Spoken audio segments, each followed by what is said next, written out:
But when I say that I'm friends with my exes, what I believe people have told me that they heard is that they still have the same access to you. Where's the threat for you? What do you guys think the difference is between fighting for your relationship and then forcing your relationship to work? Some people say, God, regardless of my emotions, use me to love your daughter completely, thoroughly, and perfectly. That she may feel you in a way she's never felt you before. That's where we get to stand in as men and husbands. His daughter can know him in a way that she can't know him through nobody else, but nobody else can do it but you. So basically, I'm that nigga. You're that nigga, and you're the only nigga to do it. When I say the one is simply the one you choose. Is there more than one? The one that I can see right now is the one that I need right now. Is it the one that I'm able to handle? Are there ones for every season? Not cool. There's not just one person for me and on this earth. When you see her, you'll know. When I saw her, I saw the completion of my vision. I feel like your woman should be your cheat code for life. So if it's appropriate for you to ask someone to get a blood test to check for STDs, shouldn't it also be appropriate to ask someone to get a psych evaluation? Mental health has never been as big as it is in the culture that we live in today. Sometimes people's privates looks different. Not those privates. Wow. Welcome to another episode of Maybe This Will Help the Podcast. Maybe this will help. Will this help you? Don't forget the maybe, baby. Don't forget Hey, the listen. maybe, baby. All I'm saying is we need to get in the studio. Baby. Showtime. Welcome to another episode of Maybe This Will Help.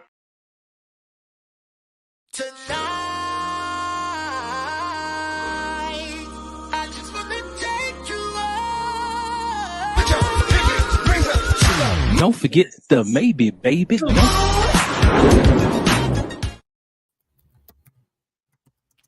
What up? What up? What up? What up? What up? What up? Busted. What are you doing? I'm typing. I'm inviting the people in. That's all I'm What doing. do I'm you- inviting the people in. Inviting the people in. Brother. That's it. That's Okay. it. Listen, Mike is so nice and cordial. I'm gonna learn how to do all that one day. Listen, ladies and gentlemen, we're doing this again, right? You live? Did you check? Are you live on Instagram? Yep, we good. The show, did you say our show was overrated? No, I said being kind and cordial is overrated. Cool. I ain't gonna try it then. Yo, we are live tonight, per usual. But our extra little bonus, as of last week, we're live now on Instagram as well. So, Mike, did you do your page? Did your page? You did maybe this will help. I did. Maybe this will help. I wasn't sure if I could do two pages at the same time. We're gonna have to check that out for next time. Yeah. All right. No. Just keep evolving. Yeah, I like it. Yeah, listen. We both got 4 or 5 phones, so I mean, might as well. Right. Use.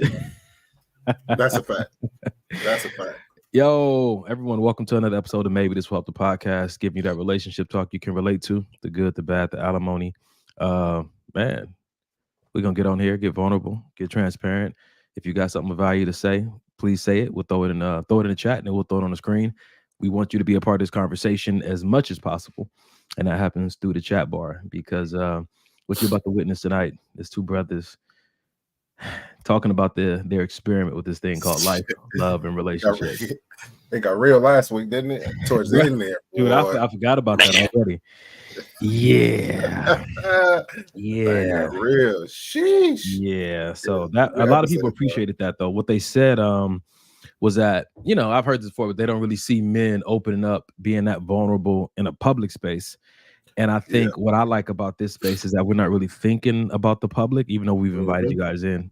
But I think that sometimes, most of the time for me, I'm just talking to you. There are times I'm like, oh, what is the audience saying? What are we, I'm thinking about trying to get feedback. But a lot of times I get in these moments where I'm just talking to you like we'd be on the phone or something. And this is what I need.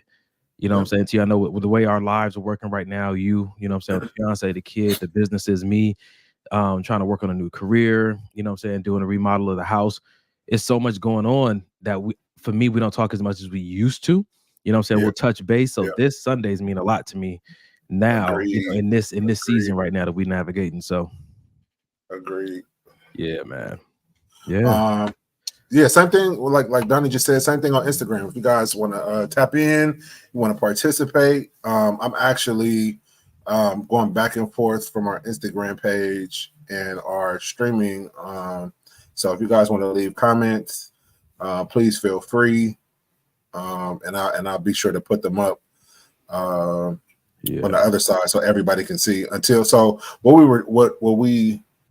What we know as of right now is StreamYard is working to better sync our Instagram and StreamYard, so we don't have to go back and forth as much as we do now. But for now, just bear with us.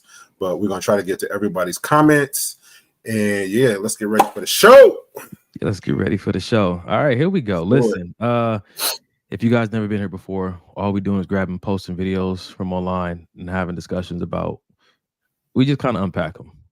You know what I'm saying? We unpack them to see what each other's perspective is, and we like to see what your perspective is sometimes. So we'll ask you, don't be afraid to jump in the chat. If you've been here before, you already know the flow. Go get your favorite drink, your favorite snack, tag some of your favorite friends, have them come join this conversation, hit up the fellas as well. Yeah, and let's get into it, bro. Let's go ahead and check in, and we'll start the show. You want to go? Yeah. So this week was pretty good, man. We had our first, I coached my son's middle school D1 basketball team. We had our first game, pretty good game. We did not win, but it was a really, really close game, really good game. And it was a great learning experience for them. You know, a lot of times in sports, we tend to come in a little bit too cocky, a little bit too, we've been doing this and we're good at this and we're good at this, and look at the other team. So it was good for them to because I told them before the game, I was like, okay, you guys are not taking this other team seriously because of the way they look. They only got like 6 or 7 players, and you guys are thinking because we got 12 players on the bench, we good, we're gonna run. And they end up losing. I think they lost by like 3 or 4. But it was a good experience, and it was good to start that way. So now that we got the jitters and the nervousness out of our system, we can get out here and play some real basketball or whatever. So that was great. Wow, teaching your son is good. Tapped on real quick. No, he was out there. He was out there banging the threes.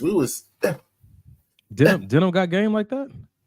Yeah, he's improved a lot. You know, because I got him the personal coach over the summer. So he was in the gym working one-on-one with him and honing his skills. And yeah, man, because I told him, I was like, if this is something that you want to do, then I'll invest my time and my money into doing it. But if it's going to be, I want to do it for right now, and then 2 weeks later, I don't feel like going outside to practice, then I'm not going to do it. So he's been pretty consistent, man. And he's improved a lot. And then did some gun therapy this weekend. You know, that's my favorite.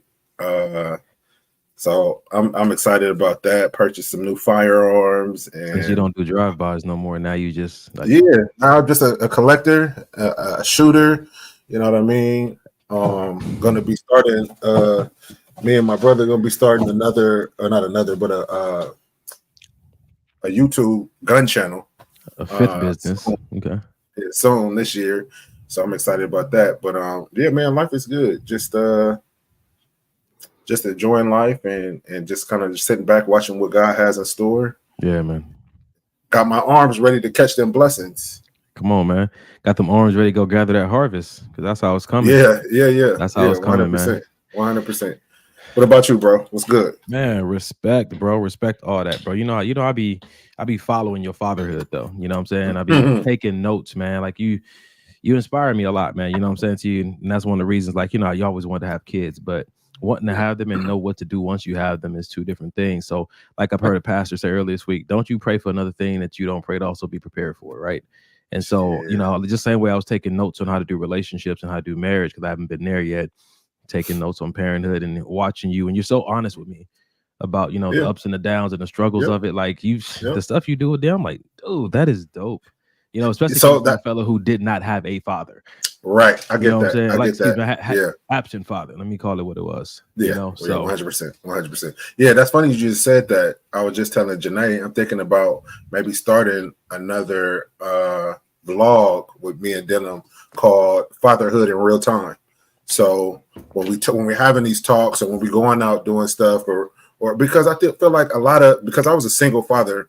I'm not anymore because thank God for my fiance, but I was a single father from the time that he was 3 until the time he was 11, 10. From 3 to 10, I was pretty much doing it on my own. So it was a lot of trial and error, a lot of 8. I'm sorry, 8 years old, 3 to 8.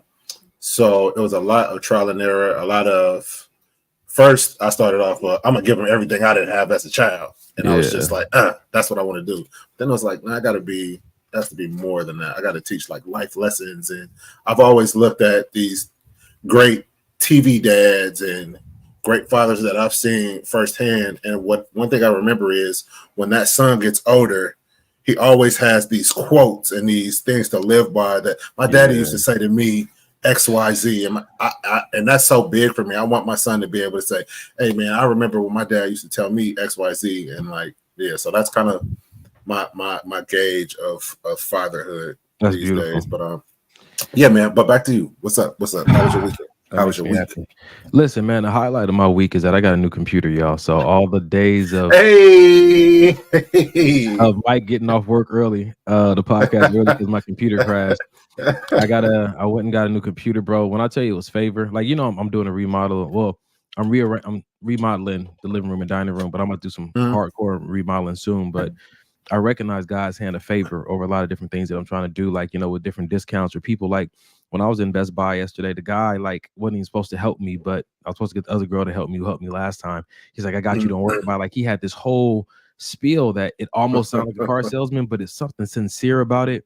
Long story short, man, I ended up getting like $500 and something off of the computer that I wasn't even going to be going for. Was the higher end version of it.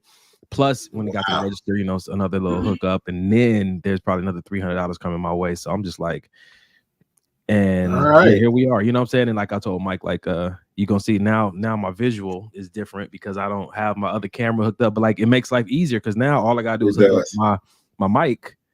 Yeah, you know what I'm saying to you. And this I'm just gonna use the camera on there because it's good quality, bro. This is like, and one of my friends hit me up actually last week too, like, so why do you always have the side angle? Do you not like looking at the camera? And I was like, I don't. I rather look at the screen and talk to Mike while like I want the audience to be on the side where they belong. But now we're gonna try this out and see how it works. Up close and personal, brother. Up close and personal. How was your weekend? Man, weekend was good, man. I did Pookie, I got to expose something new. Pookie, she got her cookie business. If you don't know about Pookie, cookie business, Simply More. Go ahead and have one more. So she's at this event. How can you not? Roller derby. I've never been to a roller derby before, so that was an interesting feel out in Corona. Is the female roller derby? Yeah. And then later on, that's dope. It was it was cool because it was the younger kids, so they were learning how to do it. It wasn't like the full-grown women who out there like blood and guts, like like women getting body slammed, which I was so excited to see. Right, of course. Yeah, of course. Why wouldn't I? But it was the younger kids, but they were still trying to do a little something. It was cool though. It was cool to go out there and support Pookie and be exposed to a new environment. But yeah, man, still out here, looking for, dining room tables and carpets, all kind of stuff. Still out here navigating my heart after, the separation of the relationship and, just probably some more stuff I'll talk about tonight. Like I'll talk to you. I'll talk to Carrie. Both of you guys have been through a divorce. And I've talked to two of my other friends who went through a divorce, and then one of my friends who went, through a breakup after a few years, and just trying to, how do you know when you're ready to get back out there to even put your toe in the water? And so it was some really good healing conversations that I had with my friends this week. One, I'm like, you can't force your healing. I'm like, it wasn't toxic. I ain't got nothing to heal from. Like, yeah, you do. You got to grieve the loss of that hope that you had. You had a hope and you had invested in it. And as soon as you said, you got to grieve the loss of the death of that hope that you had with this person, that vision. As soon as you said that, my eyes just started getting hot. And I was like, oh, shoot. Like, when certain people say things to you and it just hits you, you're like, I didn't even know that was sitting in there. Yeah. So I'm on the journey. And it was like, if you do decide to get back out there and whatnot, just communicate in a healthy way where you at, because you never know who might be open to that. And if they're not, at least give them a chance. Say, nah, bro, you ain't ready for me. So I'm just taking it one day at a time, honestly, bro. Just focusing on, getting into this tech career, remodeling the house, staying healthy, spiritually aligned. Today is the last day of the fast I was doing. So that's it, bro. That's what's up. Yeah. You look good. Your hair looks good. Healthy. Man, thank you, man. I've been trying to do some deep conditioning, and I need to go see your girl Tati. I don't know why I won't just pull the trigger. Hey man, and I think she's watching on Instagram. I know we usually save this for halftime, but shout out to Tati, styled by Oh, I don't want to get it wrong. Styles by Tati. Style by Tati. Don't be mad at me. But yeah, shout out to her. She's dope. She does my kids' hair, my hair. Gets the job done. She ain't doing Jay hair yet. She ain't on that level yet. No, you know, Janae, she don't let nobody touch her hair. She's Jay, like, Jay, me and you got the same hair. I'm gonna try her first, and then I'll let you know what happened. Man. All right, bro. Well, I promised the people some stuff on IG that we was gonna get into today, bro. You ready to get into it? Let's do it. Did you choose violence this morning when you woke up, Mike? I did. I already told you. All right, so Told you earlier. Yeah. All right, 100%. So let me put these in order. Because there's something. I always think something got deleted. Why is the stuff not where I left it? Mike, did you come in here and delete some stuff? Wow, I did not. Always blame Mike. Jeez, all the way. All right, let me see if I can add it back real quick because I'm feeling some type of way. That's the one that I wanted. Was that from last week that we didn't get to? Nah, it was it was a new one for this week. Oh, so you deleted it from yourself? I probably did. Got you. That is a shame. Wow. Okay, you guys, Mike, talk to people for a second. I'm about to go find this video and put it back up. I didn't threw it in the whole trash. Yeah. I didn't throw the whole thing away, man. My bad. Yeah, no, you good. So we have been seeing you guys is dropping, you guys dropping your memes, your videos and stuff that you guys want us to talk about. I think we got a few on here today. So yeah, just don't stop because you don't see your videos. Get it. I thought you wanted me to talk to the people. Yeah. It was a good time for ad-lib. Don't stop sending them in. We are gonna get to even the old ones. We are gonna get to those. We definitely appreciate it. It definitely helps us. Makes our job a lot easier because it just takes time out of our day to go and look, find, and listen, and all that stuff. Donnie actually does a great job of handling that portion of it. But yeah, we do appreciate you guys. What else we got? What other fun fact? Oh, we done? Yep, I'm ready. Right. Cool. Let's get it started. Good job, Mike. Good job, Mike. All right, ladies and gentlemen, this is how the show's gonna go. I'm doing what I can. Sweat. Improv. Why are we still changing our names to our husband's last names? Like, truly, there's no rational reason to. Like, oh, the kids should have the same last name. Why doesn't your husband take your name? There's literally no reason to take his last name. I am sorry. All right, we've been wanting to talk about this for months. Yeah. We've had a few posts that we just never got a chance to put up there. We want to talk about this for months, bro. So where are we at, man? So where are you at? Would you be Mr. Williams? Would you take Janae's last name in any alternate universe? So for me, it's gonna be no, but hear me out. It's because I believe for me, that holds a certain amount of legacy. You know what I mean? And this could be, an old way of thinking. It could be, whatever. But for me, the last name holds a certain amount of legacy that I've given also my son the last name. And he will give, his son or daughter, so on and so on, all of that stuff. But at the same time, was that a devil's advocate? Devil's advocate, yeah. Okay, hold on, let me finish. But at the same time, out there. At the same time, I feel like who's to say that she doesn't have that same feeling and want of legacy? Bro, that was my devil's advocate. I was going to ask you, so is a man the only one that carries a legacy? No, not at all. And so with that rationale and that way of thinking, I really just think that, listen, I love you, you love me. Like if she was like hard pressed, like I really just want to keep my fine. How about you can honestly you could if you want to stay a Williams and I'll be a Daniel, that's fine with me too. Who gives a shit? But the kid, at the end of the day, we still married. The kid gonna be so for me, since Denim is not by Janae, he would of course still be a Daniel. But when we have a kid together, then that would just be something we talk about. I really, bro, because at the end of the day, how does how does it affect the relationship? Yeah. How does that really affect the relationship? I get from a business standpoint, because there is some business aspects of being married and taking each other's or taking the last name of whoever. But as far as my relationship with her, how is that going to affect it one way or the other?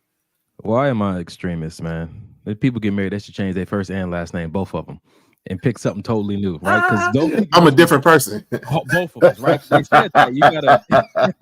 You gotta die to become one. So neither one of us exists anymore. So we're picking brand new first names and last names. Kids too.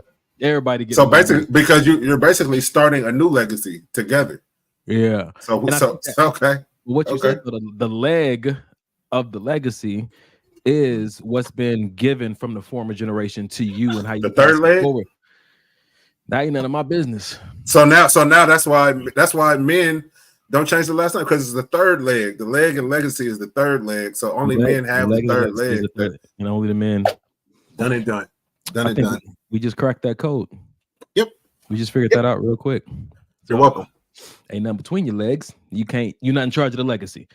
No, but for real though, I think that it's something to be said about like, you know how in the Bible it talks about this is the son of this man in this village in this country. Like the connection was through the man, the lineage. And I'm sure in the history books and theology, there's some real significance about the man and God's order and whatnot. But not everybody lives, you know what I'm saying, by that. And so I'm wondering, in the age that we live in, where everybody's really hyper focused on self-expression, how people are really feeling. You guys put in the chat how you feeling. I think for me, it's interesting because I have my father's last name, but I did not have my father. Figure that out. Ooh. Say it one more time. I have my father's last name, but I did not have my father. Now, my mom and my father were married, so she had the name, and it was, I guess, customary that the child has the name as well. But I don't want to discount the fact that he wasn't there, that he didn't give me something of significance, which is why I'm always on a steady hunt for trying to find out who his father was. Yeah. Go ahead. No, I was gonna say, so have you ever felt like he wasn't there? I'm gonna take my mom's last name. He wasn't, like, why do I have to carry this name? And it kind of like, I didn't even know the guy that had it, really. You know what I'm saying? Yo, my grandfather was such a phenomenal man, dude. And so me and my mom talked about my last name being McClinton. Like, we talked about it so much. But for me, at the end of the day, I can say a lot of things. Unless I get that prompting in my spirit, I'm more than likely not going to move forward with it. But because that's where our McClinton legacy, when I went back to Oklahoma and stood in the same place where my grandfather took that picture, almost 40 years ago, like, that's the legacy that I'm carrying over, the McClinton legacy underneath the Donnell name. So it's something to ponder on. I don't know, man. I don't know. I still want to find out. What I'm connected to on my dad's side. My homegirl found her father late into, I think, her 30s, and she had to hire a private investigator. So I might go that route too, because Ancestry ain't cutting it. All they telling me is Congo and Wales. You know what I'm saying? Hey, listen. Scotland. Elise said we all have slave last names. Let's be real. We can all redeem our names. That's a fact too. These not even really our real last names anyway. Something to think about. That's the rabbit hole, and I want to go down it. So let's go. Wow. I did not think you were gonna take the bait. And I want to dive in. So let's go there. Have you ever noticed how Africans don't like African Americans? Yes. So Some. So if they are the holders of the information of what my true last name is, I don't think I'm getting it. But they don't like. You never gonna know, huh?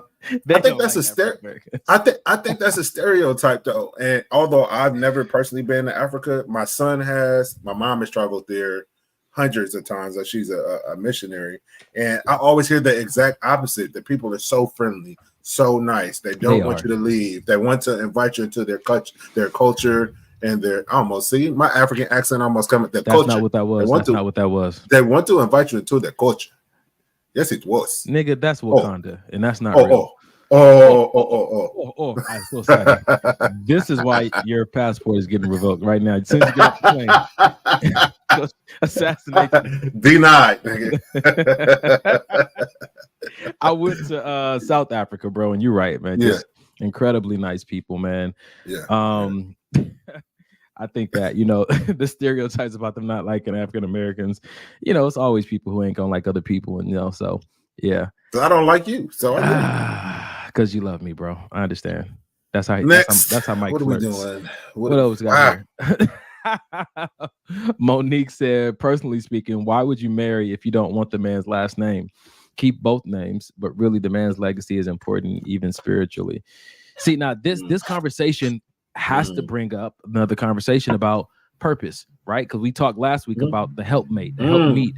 And so if a woman is called the helpmate, we were talking about, does that mean both the man and the woman are a helpmate to each other, or is specifically the woman a helpmate to the man to fulfill the vision that God has given the man? But then the people said, well, God gave the woman a vision too. And so now we're sitting here with the man having a vision, the woman having a vision. You're supposed to help me, I'm supposed to help you. But then we came back to the verse of Amos 3:3. How can two people walk together unless they agree, or unless they have the same vision? And then we talked about like how that's a great tool to date through. Do you and I have the same vision, so that when we are cooperating, we're actually helping one another? But if you fast forward now, today we're talking about this legacy component. It's still interesting to see like what role does the last name play in purpose and in legacy? And that could be it could be a good thing or a bad thing, because if I got if my dad was a serial murderer, that's always going to stick with me. I'm always that's what's the name, son? You know, his daddy was this for the rest of my life. You know what I'm saying? So I feel like kind of like you. I feel like it's up to whoever is left with that legacy to either, okay, I want to carry this on with this last name, or I don't want no parts of what this last name holds. I'm gonna go ahead and cut that line right now. So what if the legacy needs to be cut? Because my dad's father left him and he left me. So I don't know if I should carry that on into the next generation. You laughing, but that's a serious question. That's a serious question, though. Man, that's not a serious question, bro. That's not a serious question. Why not? He had his own philosophy on how he needs to be a father. I went to therapy over this. So the cool part about this is when I was talking to our therapist about it, right? And I had a lot of unresolved questions. And he was like, listen, the only person that can answer them questions now is his next to kin. And nigga, that's you. Wow. So I took everything. You ain't got the answers? I took the most important questions I had, and I wrote the answers on the box of his cremations. Is that what you call them? Mm-hmm. Sounds like ice cream. Oh no, his remains. His remains. Yeah. All right. Yeah. And so I wrote all the answers there. So anything you want to ask him, ask me, and I'll tell you. So my answer is that he did fathering the best way that he saw fit, and we can judge it all we want, but that's because my mom. Listen, my mom's. Listen, let's look at the character of this absent father. Yeah. First of all, he was able to pull my mom, so something was right about him. Something was right. Yeah. Second of all, my mom said I get all my best qualities from him. Something is right about him. So he's not a dummy. Yeah. He doesn't make bad decisions. So if I'm looking at him not being there, looking at the history and the pattern of the man he was, yes, he did some things that didn't really go well, and so him and my mama went separate directions. But the pattern was that he was smart. He made really good decisions, and he was a risk taker, right? And so that didn't always pan out. So if I look at what I don't know about him through the pattern of what my mom's and my sister's experience was with him, I answer according to that. I don't answer according to how he did on his worst test. Right. You know? That makes sense. Yeah, that makes sense. That makes sense. I'm looking at Instagram. Yeah, one of my friends said I would date a single father. She did my facial, so she's I would date a single father. It's good to know because some people ain't with that. Portia said, man, no. I got a story about that too. Is single father like a fetish for some women? To have a single father? I feel like it is. I feel like it is. You know, you got you walking through the mall and you got your son and you holding this. Oh, that's so cute. But when because this is happening, this is firsthand experience. When you get into it and realize you know, it's a lot more like, no, I can't come out. I can't go on a date. I got my son. I can't do this. I got my son. Then it starts getting old. Like, oh, it's not cute no more. You don't have no time for me. Because they thought you were going to just bring them to the house immediately to meet your son. Hell no. Some guys do. I just been a fan of, you know, I never want my son to see me, you know, parading. Whoring. Yeah. Yeah. Even honestly, even if that's what I was doing, he ain't never seen it. Because I don't. You're going to tell him all about it. 100%. we have these conversations. Even like I've told you before, and I think I've said it on the show, when I went outside of my relationship with my fiance. Yep. And I had to explain that to him. Yep. Like, listen, daddy fucked up. Not in those words, but daddy messed up. And this is why, this is what happened. And these are the consequences. This is why if you're not ready, if you're not sure, if you have some unhealed trauma that's blocking you from making this commitment, don't make it. It's okay. Yeah. It's okay to even say, hey, I really like you. I really want to be with you. But right now I have some stuff I need to work on. So maybe in the future, if you're single and I'm single, we can come back around to this. But you know, it's not a good look. That just reminded a quote. It can be the right person, just not the right time for y'all, you know? And I think that's where you don't try to force things, man. To get back to the topic that we're talking about, listen, when I get married, and I have to keep confessing that, because after relationships, I always feel like I'm not doing this. I'm just exhausted, but the confession remains, I will be married and have children. Yeah, buddy. I would love for her to take my last name. Can't make her do anything, right? I would love for her to take my last name, but I also love my other idea of us changing first and last names. That because I'm crazy, and I'm going to call you Donovan for the rest of your life, sir. Mama name him Clay. I'm gonna call him Clay. I'm gonna call him Clay. Listen, it was easy. Oh man! All right, cool. You ready for the next video, bro? Let's do it, man. This one just cracks me up. Let's do it. You love her? Yes. Are you willing to do whatever it takes to stay with her? No. You love her? Yes. Are you willing to do whatever it takes to stay with her? No. I love it. I love it. 100%. The crowd was about to roast this brother, but let's dive into why his answer was. Please, let's do it. We have to, because everybody thinks the answer should. Not everybody. Let me not over exaggerate, because I'm passionate. A lot of people believe that the answer should be an unequivocal yes, of course. Yeah. Nigga, no. Not Tell at him all. why, Mike. Tell him why. So for me, I can love even. Let's see. I'm trying to use like a really extreme example, but basically, just because the man loves her, he might genuinely, truly love this woman. But to ask the question, would you do anything for her? Like, would I kill my mom? No, I would not. Would I go out and do any other ridiculousness under the guise of I love her, so I'm going to do this? No. So why would I then say yes? Because it sounds good. It sounds like this man takes things literally, like for real. As he should, though. You're a judge. As he should. Just like in the thing that we always talk about on the show, the vows. If you don't mean everything you saying in these vows, don't say them. Create your own. And say exactly what it is you plan to stick by, and not what your intentions are. No, your capacity. It's not. You gotta, and not even what you're able to do. Also, talk about what you're willing. Your vows should include intentions, capacity, and willingness, because people are level setting their expectations based on the vow and the promise that you gave on this most important day. So only say what you mean and discuss your vows ahead of time. So if the person is like, that's it, like, yeah, that's all I can promise, they can make a decision based on that versus you reading from the script and they expecting you to do for better or for worse. Let's define better or for worse. How worse and how worse. And better is if I come to the conclusion one day that I can do better than you. I've heard it's very, very few relationships though. They have that conversation in their vows where if at any point we both feel like this is beyond us and we want to move on and do something different, it's an agreement. You know what I'm saying? That we don't have to try to force it to stick it out, anything like that. People have that door. To me, that's dope. It to me, it just lets air into the room of the relationship. Not as a backup plan, like, cool, I know if it gets shaky, then I could just dip out. I don't think it's that. I think it's like legit. Me and you have whatever tried counseling, therapy, nothing is whatever case, it's just not working for us. We both say, hey, I'm not mad at you. You're not mad at me. Before we did this, we both agreed, like, hey, if it don't work, we just gonna move forward and we'll be good, but we just won't be together. I think that's dope.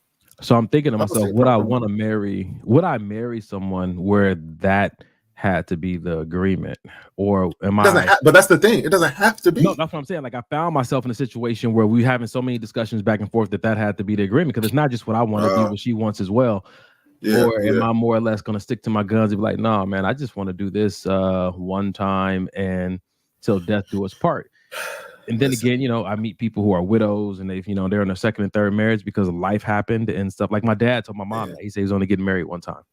And he did, you know what I'm saying? That was the only time he got married to her. And then, you know, he passed away or whatnot. But, you know, it sounds good and stuff like that. But I always like to do the pros and cons list. Like, what would be the downside of letting that air into the relationship? And I think that the reason I love the idea that you just presented is because it already lets you know that these commitments, they're stuffy and they're restrictive, because people they're not creating the parameters between the two of them. They're allowing other traditions and cultures to create parameters that neither one of them really may want to live up to.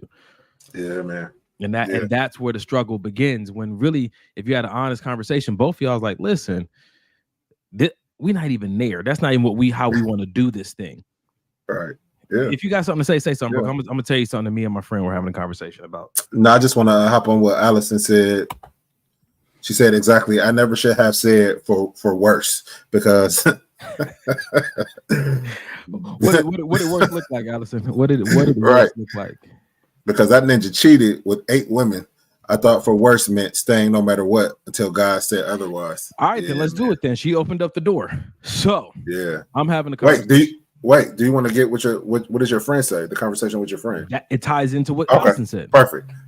That's why I'm like, this is wonderful. So me and her were having a conversation. Me and her, her name's Monique. We did a podcast before called the Redemption Podcast. Monique. So me and her want to do, Monique. Okay. 8 feet tall, 9 feet of hair.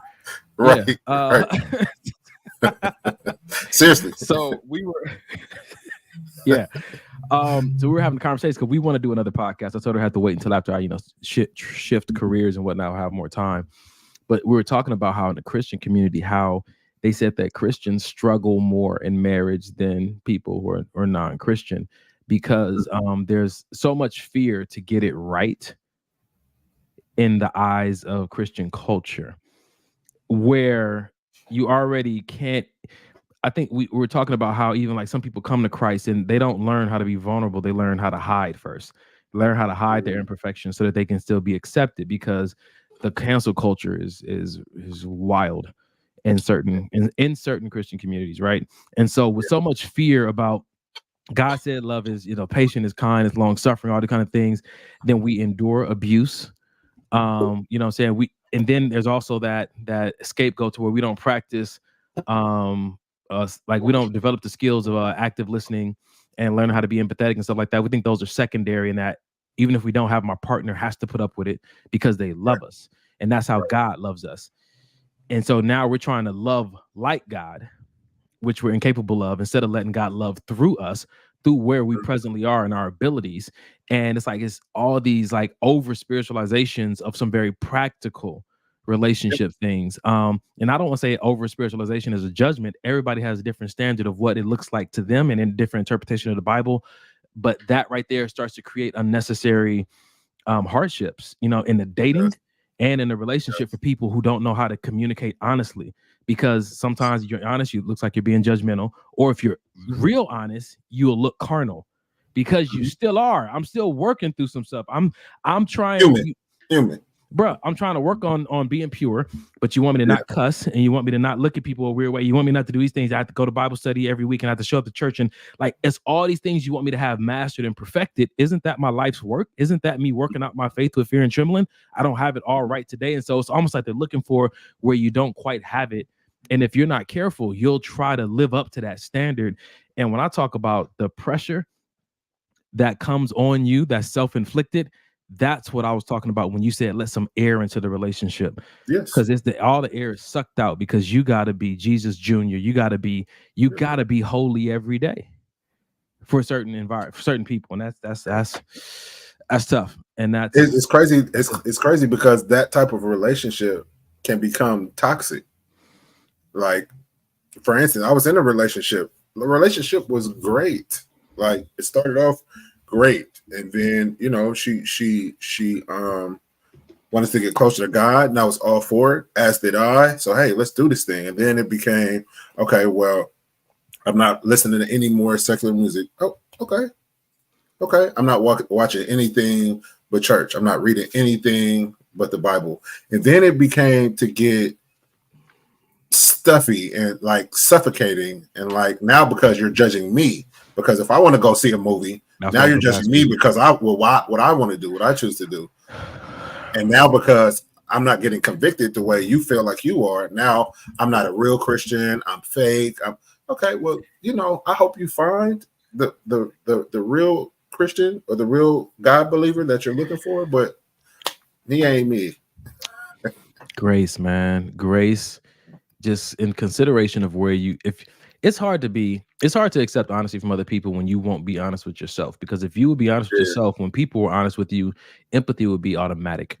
You would be able to say, man, I know what that feels like. Even if I'm not in the exact situation, I have a similar situation. I can understand that struggle. I can understand that roller coaster ride. I can understand how some days you're good, some days you're not so good. And it's met with a heart of empathy. Like, maybe we can help each other. Versus like, how could you not be there yet? Like, maybe you need to go get prayer and get delivered and a whole bunch of other, like, it's rough. And which may be true. You may need prayer, you may need deliverance, but before you need that, I think that you need to be met with a safe space with someone who can bear that burden with you, even just in a conversation. They ain't got to fix nothing, but just it's beautiful to know that you're not alone in your struggle of trying to walk out a holy life, right? And I feel like that's so dope, because I feel like that's where that scripture that gets blown out of proportion so many times. But I feel like that's the basis of the scripture where it says, come as you are. You know what I mean? Like, it's okay. We're all struggling with something. We're all going through something. So, but still still fellowship, still gain knowledge without the judgment that you may get from the outside world. And I think that's why so many people are turned off from any type, well, especially Christian religion, because it's so much judgment. I mean, it shouldn't be that way.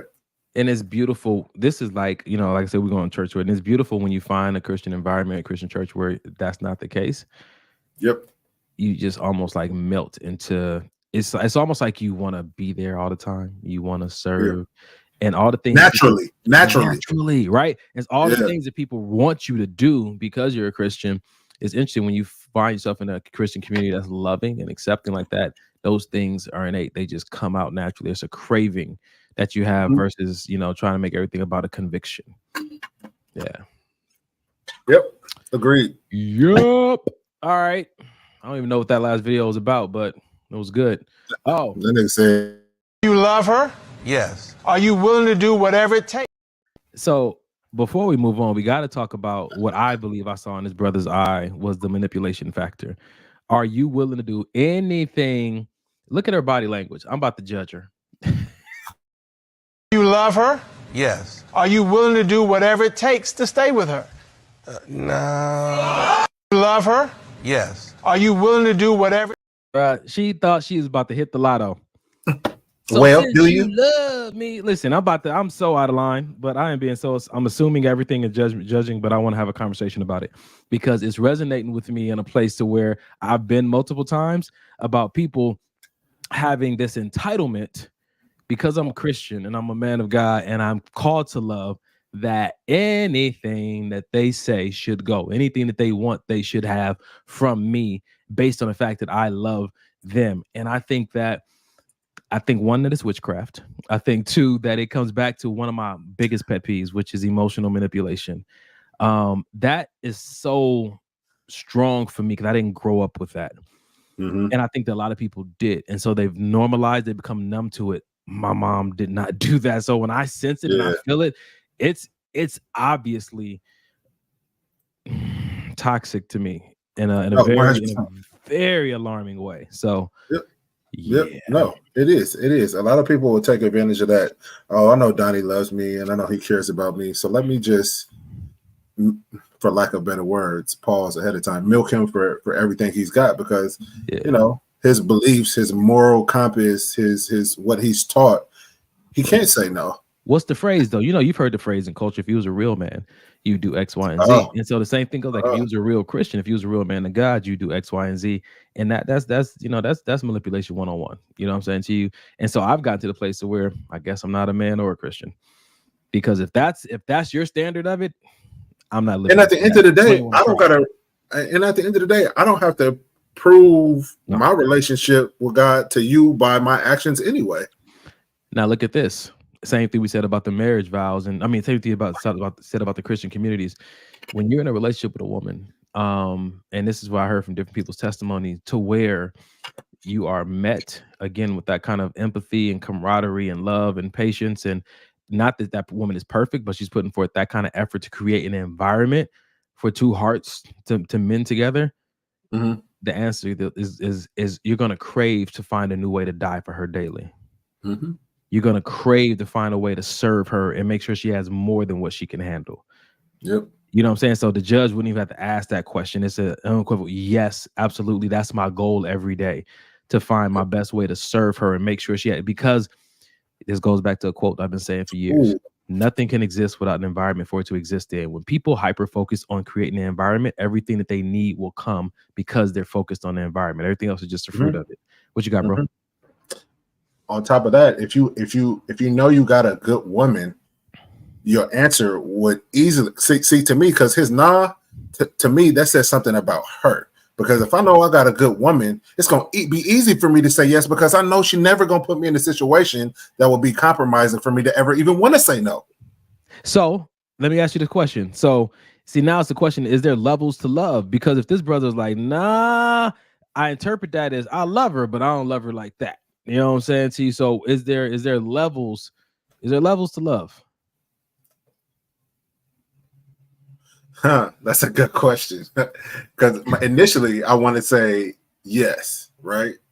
Because when I realized that I love Janae maybe 4 years ago, the things that I would physically do for her, spiritually do for her, then, I mean, now I may not have done then when it was still new and still fresh, but now, without a shadow of a doubt, without a blink of an eye, I'm going to do it like it's second nature. Don't mean that the love was any less, but yeah, to an extent, there is a certain level, or maybe it just grows. Not necessarily level, but maybe it grows stronger, grows bigger. My idea is that some people are asking you to do things that have nothing to do with love. Yeah. And 100%. I think that they're hiding that desire and that want, that request under the title of love. If you love me, you do this. But, you know, when I'm looking at, you know, scripturally, you know what I'm saying, what love is, we see the characteristics of it. When I think about loving someone, I think about what God wants to do to that person through you. And so for me, love comes down to, if I love a person, then I'm obeying what God tells me to do concerning them. Because this helps me out so much, because God would never call me to do something that I was incapable of doing. And he would never call me to do something that he wouldn't partner with me to do. And so it's not that I'm trying to do what you want. I am simply doing what God told me to do. And I know that I'm well able to do that with his help and his support, whatever that may be. I hear you. And it sounds great. Let's go for it. It sounds great. But if we're in a scenario where you and your girl are out, and I don't know, she's about to get hit by a car. Instead, you push her out the way and you get hit by the car. God didn't tell you to do that. That was you. But that's because you love her. But that wasn't that. But God never said, Donovan, go push her out of the way and you get hit by the car. That's strictly love, strictly instinct of love. Because I'm not gonna do that for everybody. I might be like, hey yo, and that's it. But I'm not gonna get in front of a doing that for everybody you say that you love. And that's the thing. No, now it goes back. But that's what I no. But that's my thing. I think that there's a certain amount of love, but I don't think it's levels. I just think it's the strength of the love. So okay, you can have that. What I have is a hierarchy of responsibility. I think that love has a responsibility because when you get into the idea of I am a married man with a wife, a mother, a father, and I have a child. Who comes first? You know what I'm saying to you? And so now I think that it's not so much that love maybe doesn't have levels, but there's a responsibility that you have to forsake all others. So if I'm ever in a situation with someone like Mike, who, you know, that's my brother and I love him, if I feel compelled to do something that will cause me to negate my initial responsibility I have to my wife, then, you know, my responsibility to the one that I've been called to in that regard trumps the love I have for Mike in that moment. It doesn't take away from the love I have for you, but love is responsible. It's responsible in that tier of, hey, this is the person that you've been called to forsake others. Now, there's so many things I can do for people I love that doesn't impact, you know, my relationship with it doesn't impact that God's first in my life. Does that all this make sense? Yeah. No, I'm really listening because other stuff is playing in my head. But yeah, this is keep going. Yeah. And so that's how I see it. Love is responsible. I don't see that anywhere in the Bible, but as in this conversation, I'm just thinking about like if it comes down to it and I have to choose, you know what I'm saying, who dies and who lives, you know what I'm saying to you, it's like, ooh, that's deep. I have a responsibility. Where is my premier responsibility? And I think for me, it's always going to be to God, right? You know what I'm saying to you? And if God is telling me to lay down your life for your friend, but I had plans, God. I had plans in this life. I got a full grown kid, and that's the thing though, because when you get to the type of love that I feel like we're both on the same page about, all the plans you had is not gonna matter. Like, for instance, trading my life for Denham's life, easy call. Happy to do it. Trading my life for Jay's life, happy to do it. But what happens when it comes down? I know this is kind of getting a little morbid, but for the sake of conversation, what happens when it's a choice between Denham and Jay?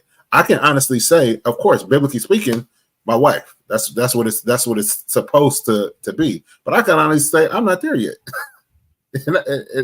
I'm just not. And that's why I think that, not saying that I love her any less than Denham or love Denham anymore, but it's just that strength and that bond that really seals, you know what I'm saying? I feel like me and Janae aren't there as much as me and Denham, and maybe that's because he's a product of me. But this is interesting because now the conversation comes in. I feel like why a lot of people that I've talked to who shared their divorce story with me get a divorce because they have their responsibility or their love of their purpose is greater than their love for their spouse. And so at any point, if their spouse ever seems to be getting in the way of what God has called them to do in this life, then now they have to they sacrifice that person because I must fulfill God's purpose that he's given me. And you can't get in the way of that. I understand that in the boyfriend and girlfriend phase, but when it comes to a wedding or a marriage, I'm wondering, does purpose trump partner? But that's the thing. If you're picking the person that you feel God has led you to pick, or that I don't want to say that you were supposed to pick. Yeah. But if you're picking the correct partner, I feel like you can't come to that fork in the road.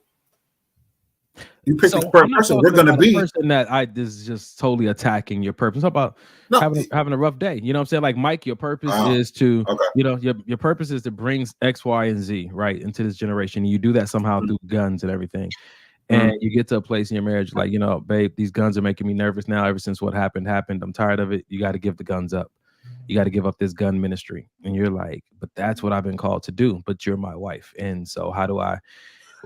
But see, that's what I'm saying though. But if I'm with the correct partner, for me, You're hoping we'll be able to. We should be able to work through that without it coming to complete separation. Because I see a lot of times, even in my own divorce, you know what I mean? It could have been steps that were taken to maybe we didn't even get divorced. We just weren't willing to put in that much work to save the relationship. Goes back to the vows. I am willing to do this much. Exactly. You know what I'm saying to you? But when if I'm on the couch for more than a week, then we got to make other arrangements. You know what I'm saying? This is good, but we're gonna keep going. This is, you know what? We got anything? Wait, we got anything on IG? Yeah.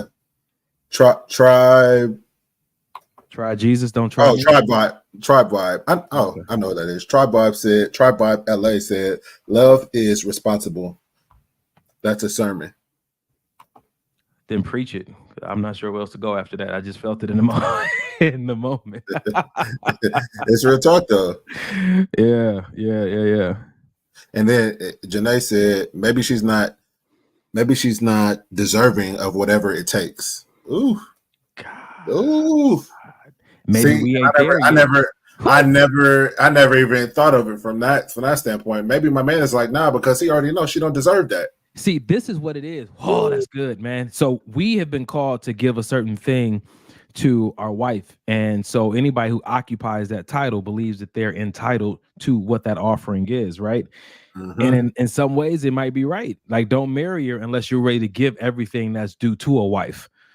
Yeah. You know what I'm saying? Yeah. So it doesn't come down to a performance thing like, oh, well, she's not doing X, Y, and Z, but you gave her the title. So if I hire you, right, and I say that, okay, you're the CFO, I can't change your pay to your performance. You get paid according to your title. Sheesh. Yeah. So if that's your wife, she gets everything that a wife should get, and the husband should get everything a husband to get, as long as they carry that title. And if you're tired of it all, then you got to take the title away. But you can't stop giving what is entitled to the title. What the person who holds the title is entitled to. I just don't like when people try to get entitled for stuff they ain't supposed to be entitled to. A lot of titles. I'm done. All right. You want to shift gears a little bit? You know, I'm good with whatever. I chose violence this morning, so. All right. The amount of men who have commented and said they absolutely will not approach a woman anymore is so sad. The reasoning behind it is so kind of all over the place. A lot of men don't want to deal with potential rejection. They say how rude some women can be, like if they just are trying to pay a compliment and a woman's like, I guess, has an attitude with them. But at the same time, I'm like, well, how are you complimenting her? Because if it's offensive, then kind of understand. But if it's just a, hey, hello, nice to see you, how's your day? You know, there's no reason to be rude. But at the same time, women are almost conditioned to think any man who steps to them is going to do something that's off kilter. I don't even know where we go from here. What do we do? Because a lot of us women still look for the chivalrous man, and the chivalrous man is scared to come to the lady who would accept chivalry. The amount of... So. That's funny. So, go ahead. The key thing I heard was that they're being conditioned. That's what I got. And I'm saying, where do we start? We start at the conditioning. Where are you, what are you allowing to condition you, and where are you unaware of the conditioning that's happening to you? Because that's where it starts. Go ahead, bro. No, I agree with you 100%. And I think it starts with the society we live in. They've already began to, if not completely, erase any gender roles. So the men are super feminine, the women are super masculine. So now we don't know what's up, what's down. The men, I don't want to approach her because she might say, I remember back in the day, listen, that's the thrill of the hunt. Before all the men became, before they became vegan. Now it's all too much estrogen in the soy. Okay, I'm sorry. It's not accurate. No, but that's not accurate. No, but I remember we used to go down to the beach, and okay, I'm gonna talk to as many women as I need to talk to so I could get my yes, and that was no problem. But I just felt like everything is so sensitive, so it's the culture we live in. That they're telling men that it's okay to wear dresses, and they're telling women it's okay to have big dick energy. You don't got no dick. How do you have the energy to have one? So that's why we so messed up. Nobody knows who's who. And I think that for so long, we were guided and told this is what a man does, this is what a woman does. But then there's, my generation and the generations that come after it who started this. And they said that they were doing a study of like each generation, the boomers and the Generation X and Gen Z and all that kind of stuff. My generation I grew up in and the ones after it. And we're the ones that are questioning everything. We're not so much an open rebellion of what things were, but we do need to understand why it is the way that it is. And what we found is that no one can give us a clear answer about, well, why is a gender reveal based on pink and blue? Mm-hmm. You know what I'm saying? Why is it like they started questioning, why can't women wear pants in church? And when no one can give you a logical or a solid reason enough to make you say, that makes sense, then what it makes you want to explore and adventure. Like, well, what else are you not? What other restrictions do you have in place that are inappropriate? Because what I'm really trying to do is live the fullness of my life. But you have so many parameters in place that if I have a desire, you're telling me it's sinful or it's wicked. Which some of them are, but you haven't found an easy way for me to explain it to me where I can delineate between now that's not good, that's not godly, that's not what you were created for, versus this is not what I would like to see you do. You checking out Allison's post? Yeah. No, but I agree with you, and that's a major reason why even raising my son, I've never said, he's come back and said, I don't want to wear that. That's pink. That's for girls. And no, pink. It's a color. If you like the color, get your pink shirt and wear it to school. Like, because I agree with you. Some stuff that we've been conditioned to believe is just fallacy. At the end of the day, it was one man's preference, and he thought that the color was feminine, and he put it out there, and that became what the law was. And that's inaccurate. That's inaccurate. It's and that's inaccurate for us. And so I think that people are, this is where the conversation goes, people are entitled to have their opinion. We can agree to disagree, and then we see people out there making these decisions, and then those people get positions of power, and now their decisions become law, legislation. And now it's like, okay, wait a minute, now this is impeding upon how I want to do life from a legal place to where it's forced upon me. And so 100%. People have problems with that. Just like people feel like integration was, I don't want black people at my school. Like, why? Because you care about them, and now you have a position of power, and now you're gonna bring them and put them in school with blacks and whites together. A lot of people didn't like that. 100%. You know what I'm saying to you? So it's like when we look and we zoom out of it and we see you can't make decisions. You can. But I don't feel like anyone should make decisions based on the moment, because those decisions were later on domino effect, something 15, 10, 5, 1 year from now that you never saw. It's important to look into the future. Okay, how will passing this bill, how will passing this law affect mankind? Not just California, not just US, but how will passing this bill affect mankind? But we're not programmed to think that way. We think about gratification right now. Oh, this looks good right now, sounds good right now. Yeah, let's do it. That's how a lot of people have these babies they don't want.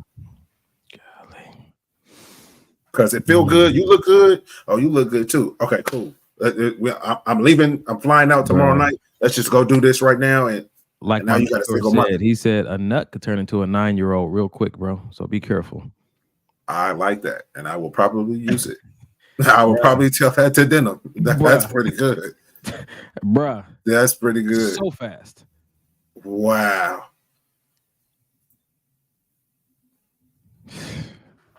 I'm a living example of that. That's wild. Granted, we got married afterwards though. Like, oh, you're pregnant? Married don't mean you gotta have kids though. It's still certain desires in your marriage you should probably resist.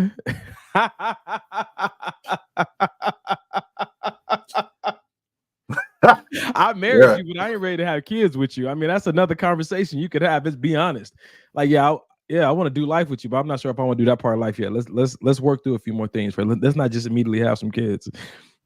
But you can't tell somebody that without them getting their heart broken. Like, but you love me. I'm like, nigga, I know, but I'm working through some stuff. I thought you was wife material. I wasn't sure if you was mother material. Maybe I prematurely engaged. Wow. Anyway, that's a whole nother conversation. Because I'm gonna just pose the question. We don't gotta get in the conversation. Yeah. But when you talk about wife material, shouldn't motherhood material coincide with a wife? Because when I'm thinking of wife material, I'm already at being a good mother, or no, being a good mother should line up in that wife material, in my opinion. Some people, women and men, don't think that it's two separate things. Is husband material father material?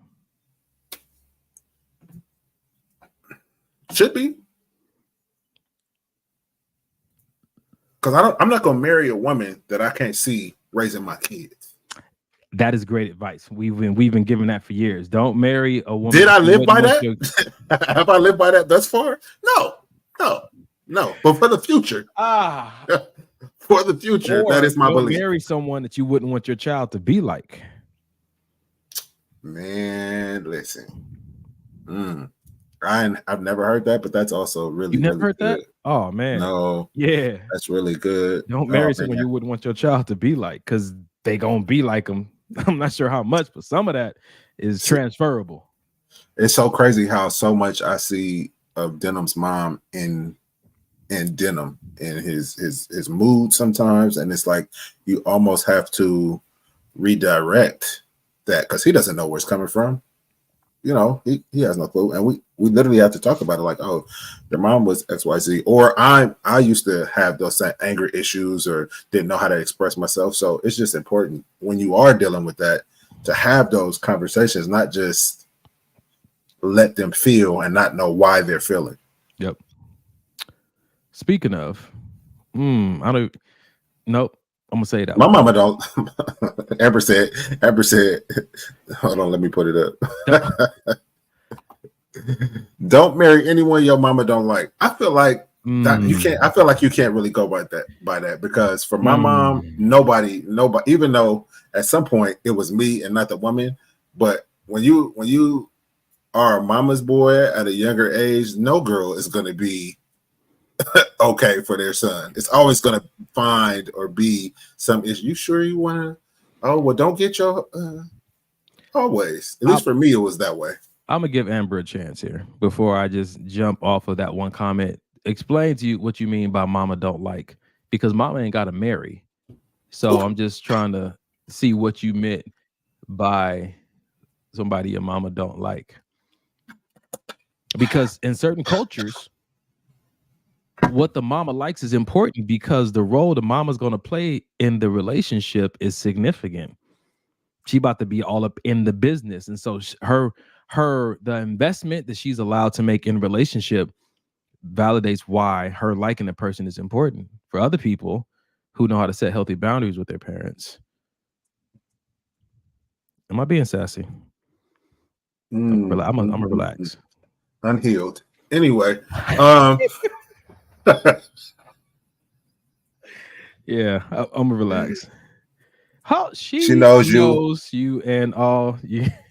No, but that's interesting because she's a mother, and so mothers really truly feel that way. Like my mom calls me today and says stuff like, "Don't let Denim sit over there and not eat anything all day." Mom, you're right. I'm not going to let my son starve. Thank you for telling me that, because without you telling me that, I probably would have let my son. Yeah, where would I be? You know what I mean? And at a certain point, my mom doesn't know me. You know what I mean? Because at this age, there's things that I've been through that she may never know. There's things that have changed me in ways that she may never know. She just knows, because when you're a parent, and this is what I was just talking to my dad about this. When you're a parent, I'm still seeing Denim at 4 and 5 years old up until now. I'm seeing him through his entire life. I'm not just seeing him as the kid he is right now. And my dad is seeing me. He's seeing Denim through me. So he has my son and me. So he's looking at a whole timeline of life as I'm doing with Denim. And in that timeline, I don't know everything that Denim is going through. We can have conversations and we can talk, but the older he gets, it's gonna be more and more stuff that he may not share. What she said, she's sticking with it. A mother knows, she always knows. I think moms assume for sure. Big ass. This goes back to the conversation we were having about our close friends and how they knew you when you guys got acquainted and you became friends. They knew you, but anybody that's learned anything has to invest in something we call continued education, because who I was back then, there's an evolution that I'm a part of. And so it's good for you to get, like on your cell phone, it's good for you to get the latest updates, because there's some things that are true that are more true in the previous generation, the previous season, than they are in this present season. So, just staying up to date. Mm-hmm. Yeah. So let's do this real quick. I need to know from the jump if you want the same things as me, period.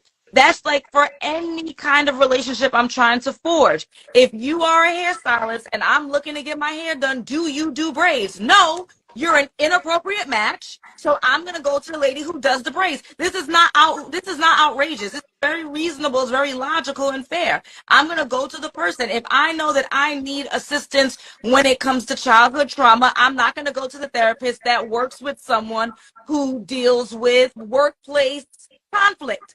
This is it's not hard. But if you're aggressive, you're gonna turn the right person over. No, I'm gonna turn the wrong person away, because if they deemed my straightforwardness as aggression and masculinity, that's one of those words that's used in order to deter women from being reasonable. You're being masculine. If anything, we say that masculinity is logic and reason. So you should want me to have some masculinity in me. You should want a reasonable and logical woman who's going to come to you and say, hey, this is what I desire out of life. I'm not saying I want it out of you. I'm just trying to assess if you want the same thing. Then time will tell through dating and conversation whether or not we want it with each other. But I'm not going to go on a date with someone who wants to go with the flow when I don't want to go with the flow. I need First reactions. I believe she was right. First reactions, a lot of solid points. A lot of solid points. I almost want to give her what happened, because just the delivery makes me think something happened. She's very passionate. Passion is good though, man. Something did happen, and I think that happening gave her some revelations that she just shared with us. I think were gems. That part I definitely agree with, and I think that a lot of people take straightforwardness as, because I've been in situations and women have asked me, so this and that, and I'm thinking like, whoa, listen, I just wanted to come watch a movie. Like this is it, like it's too much. But now that I'm older and I understand I understand the importance of communication, I agree with her 100%. Like, ask the questions you need to ask. First date, second date. Yeah, we meet at a bar. Yeah, what are you into? Because if we're not on the same page and we just met, then ain't no reason for me to even give you my phone number. We ain't got nothing to talk about. I like some of the things she said, especially about just being an inappropriate match. I'm the idiot that my last therapist, I chose someone who was so far away from my experience, because I thought maybe let me just try somebody who I wouldn't pick and who 100. I understand that. Yeah, I was experimenting, right? It didn't work, but I tried it. Yeah, and because I tried it there, I wonder where else I tried it. Exactly. Wow. They say how you do some things, how you do everything to a certain degree. And so I'm wondering if any of that shows up in even how I pick my partners. Yeah. That's pretty solid. The man in the That's pretty solid. Damn. I had a friend sit me down a month ago. Wow. She was like, listen, you're trying to rescue people. When you when you need to be, you're calling it something different now instead of choosing someone that you can make music with. And that doesn't mean that person is perfect. It doesn't mean that you won't be helping each other. It doesn't mean that you guys won't mutually rescue each other to a certain degree, but your underlying agenda is rescue, and you don't want to admit it. And they may not even need rescuing, but because I've gathered it in my head, my energy and my behavior is rooted from this place. And so if my energy and my behavior is rooted from that place of rescue, then so are my expectations of how enamored by me you need to be and inspired by me to be, because I'm coming to do something nobody else could do for you when you probably didn't even ask for that, let alone need it. I don't know. I have to go back and break down every one of my relationships, but I do understand that I do want someone I can make music with. And I can rescue my clients. I was about to say, hence the occupation of life coach. Yeah. That's real good, because I was a savior, for lack of better words, myself when it came to relationships, wanting to bring out that potential and wanting to, help elevate their life. But at the end of the day,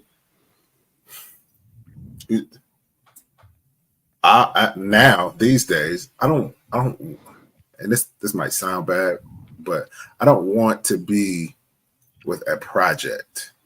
Granted, we're all projects. Okay. Yeah. We're all projects. Yeah, right. Yeah. We all need help. We all need growth. We all need to, like you said, be forever learning.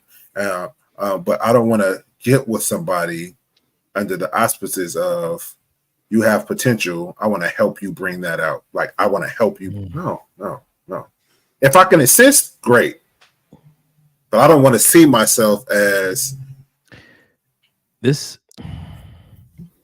That's why I feel like I gotta take some time and reprogram my heart, because I think we have a heart for our mission in life. We have a heart for our purpose. And to a certain degree, it should bleed over, I believe, into marriage, but because you found that person to be a partner. Yeah. Or like Portia told us last week, you guys died to self. So there is no part of you and part of me. There's just us becoming one. But even with that, it's hard for that to happen if your primary lens of that person is a project. Yeah. Yes. Because what ends up happening, or what happened with me, is that starts to filter out into feelings of resentment on both ends. Yeah. Because now I'm feeling like, man, I'm pouring into you, and you're not seeing it, you're not getting it, you're not working the process that I've given you. Yeah. I've done all of this stuff. So now I'm resenting her, and she's like, well, like I've said before, I don't need a father. I don't even want to do what you're trying to bring out. That's not what I want to do. So what? For example, so what? I'm good at hair. I didn't ask you to buy me a salon. I'm cool with doing hair out the kitchen. That's what I want to do. Yeah, it's actually can be a very toxic mentality that I thought for the longest, this is good. Any woman would be happy to have somebody like me that wants to help better them and bring these things out and help them, but it's toxic. That can give you a bit of a God complex, like what I did. Say that part. I did that. Yeah, she has all of that, but that's because I helped her with that. Because I used to say that, yeah, I helped her with this, and I did this, and I did this in my mind, thinking it was all good things. But as I stepped back and actually listened to what I was saying, I'm like, oh shit, you taking credit? So you pretty much made this person. You, wow, that's how we feel. You're that guy. That's what we're doing. That's what we're doing. All right. Man. Amber got something for us. Amber says, I'm struggling with a hero complex also. It's hard. You see individuals lack bonding and being loved, and that's what they need to heal. You show complete regard and they fall in love with you. Then you develop hope for a possible relationship because they woo you into it, and hope just isn't enough. Listen. Yo, that is good. Yeah, it is. I heard a lot of what they did. I think that accountability shows me where I sent the invitation for them to do that, though. No, 100%. Maybe I didn't hear everything she was. Okay, wait. because can't nobody woo me without me creating environments to be wooed in. Because I have boundaries. If I'm well, my clients can't woo me because of the boundaries I set. Client, patient, boundaries. So yeah. But I also can understand where she's coming from when you're genuinely like, I want to help this person, and they take that as not even as flirting or not even as I want to be with you, but wow, this guy's genuinely, no guy has ever done these things for me just out of the kindness of his heart, and that's attractive. So I want that. That's a them problem. You can't catch feelings I didn't throw. No, people can catch them. They make them up in their head. They ain't catching them. They creating them. I didn't throw them. You created those feelings. You didn't catch those feelings from me. Right. Call it what it is, man. Listen, one of my good friends sent me this video, and I wish I would have recorded that for today. She said that in the video, the girl was saying how a therapist showed her that because she kept trying to speak the best over her partner, this person is great and they're going to change. And, this is not what they mean when they do this. We were trying to just pump ourselves up into that. The person that you are advocating for, you never experienced because they never did any of these great and powerful things you say that they're going to do. And so when you break up with them, what you're breaking up with is what you're heartbroken over is the idea of them that you never experienced. You're not heartbroken about them. You don't miss them because what you miss is the story you create in your head about them. And so we was having this conversation about how we put a disguise on people sometimes. Yeah.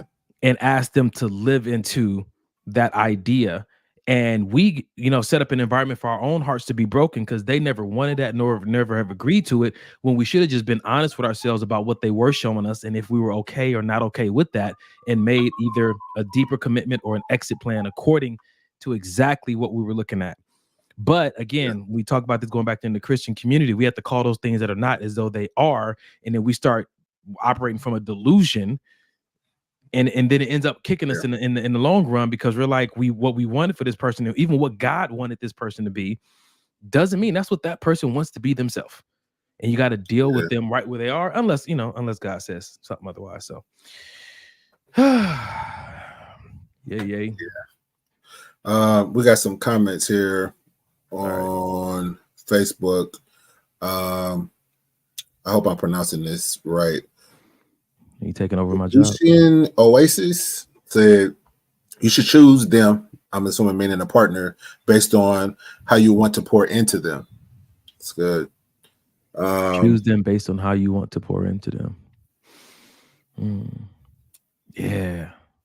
Keep going. I'll share. I got a comment about that. It's good. Okay, BB Tyra Lynn, hope I said that right, said you get wooed when vulnerability arises. You can't guard that. You get wooed when vulnerability arises. You can't guard that. Because a lot of people, I mean, if I'm coming from a space of I'm trying to help you, then that means that you're already vulnerable somewhere. So you're already looking for something. Yeah. It could sneak in, yeah. Okay, that's just one of the components that comes with that hero complex. Because how am I a hero if no one's applauding me? And so somewhere in there, that's good. That's really good. Oh shit! And I act like I'm doing it for the people. Nigga, I'm doing it for the applause. That's so funny because I still struggle, not on struggle with it, but I still catch myself and have to shake myself out of that at times. Still to this day. Yeah. You just got to be aware of self. Like you said, stop lying to yourself. If it's this, just say it's this and fix it. It's fine. It's okay. It's gonna happen. It's okay. Just fix it and move forward. So I want to say this, since we're talking about fixing and being honest and self-awareness, there is this love language called words of affirmation. I think that is a dangerous tool that some people use in a very dangerous way. I think that this is about to sound so bad, and it might be because my heart needs to heal. I'm not giving out words of affirmation until I give out words of accountability. This bitch.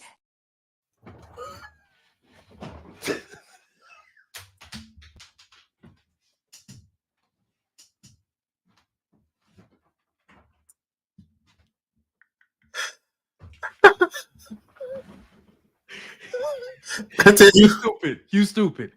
Continue. You stupid.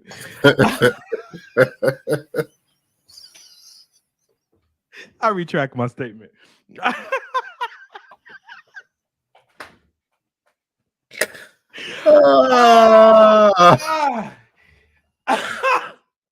I feel set up. I feel like it got hot. That was good, bro. That was now, as you were saying. Yeah, that was good. I guess I said it. I guess I said it. Let me explain. I feel like Kevin Hart. Let me explain. Come on, brother. I just think that words of affirmation is not what people need every time they want it. Yeah. I think that affirming people is great, but I think that it's being the line is blurred between just giving you a compliment and gaslighting you. Yeah. I think that people are thinking they're doing words of affirmation and they're gaslighting and they're enabling people to live a life with limited accountability, and it's hurting them, and it's also hurting you, the person that Yeah,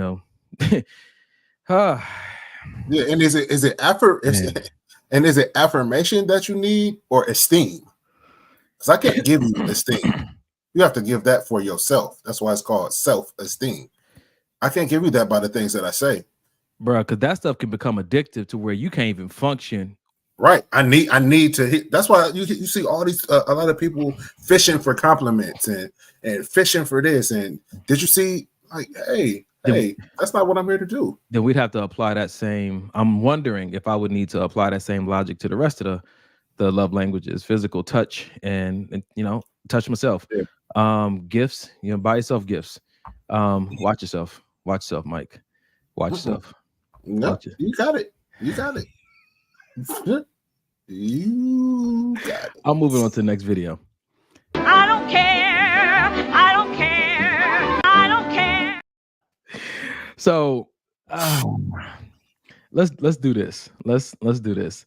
I think this is gonna be fun. I'm gonna lighten it up a little bit after Mike chose violence today. Why you should date an Asian? Besides the obvious values of being humble, polite, we age well, we have the best foods, we have self-discipline and a vast skill set. We won't cheat on you. If I wasn't allowed to cheat on my math test, I'm not gonna cheat on you now. That was cute. It was cute. And the reason I wanted to play that is because every race has certain stereotypes. And I think that somewhere in our subconscious wiring that we might be choosing people according to the stereotype that race carries. And I say this because a few episodes ago, I told you about how people were talking about me because, I choose younger and I usually choose Latina. And I said that what was going on in the back of my mind I was unaware of was that as I get older, it's challenging to find women my age that want to have children. And so the stereotype is that Latinas are very fertile and that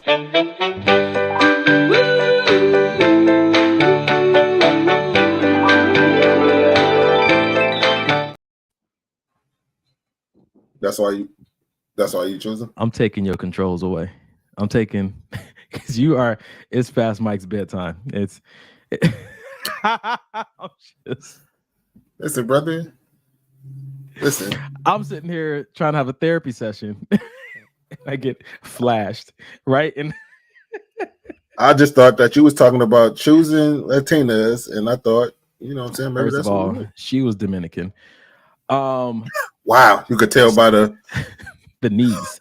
It was the knees. But do you think that that's true? That sometimes we choose based on the stereotype? Because what she said about Asian women is predominantly true from the Asian women that I do know. Because what do men say about I'm gonna get me a submissive Asian girl, right? You know what I'm saying to you? Yeah. So, and I think that's one. I think it's true. If that's one of the premier things that men want is peace in the home and submission, which race predominantly carries that stereotype?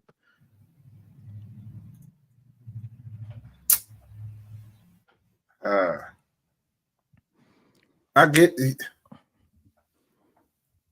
it, but I also feel like you can find that woman, for instance, that woman like her in any race, It may not be predominantly what this particular nigga. Why are you looking at me like that, like, bro? Because you're going into the area of anomaly. I'm talking about people who don't want it to be a difficult time. Like if you're looking for a specific gun, you're gonna go with predominantly that gun is popular. And you ain't gonna go to this mom and pop shop and hope that they just might have one laying around in the back. Yeah, I feel you. You could be right. I saw a video earlier. The guy was like, why'd you? He said, "Why do you date Latinas?" Because I don't want peace. I want problems always. I want problems, and that's the stereotype. Like you're gonna get that young, fiery, fertile, but you're gonna get mouth, and not the kind you want, right? You're gonna get the tude, and you're gonna get the tears and the fire, right? Stereotypically, and there is something to be said about that. Why are black men in such high demand? There are certain stereotypes that come along with us that people prioritize and value above other things. And like what, Donnie? What do you melanin? People like melanin. They like. Seems like you're ready. Jay, get your fiance. Jay, get your fiance because he is wilding out tonight. First of all, Michael is on here commenting on Instagram, talk about he can tell by the ankles. I can tell by the ankle. I need to put on my ankle army shirt. I ain't wore that in a minute. Listen, let me tell you, which race stereotypically has the best ankles? Anybody that used to be a ballerina. I'll tell you that. That's from my research. So Russians? Yeah, that's more. Yeah. That's like you thinking about that movie where the assassins were ballerinas first and nah, just the regular ballerinas. Good ankles. She got and that big arch. What about her ankles? God, you can't really see her ankles. She hiding. That's how you know they're trash. Okay. That's how you know they're trash because she hiding them. Gotcha.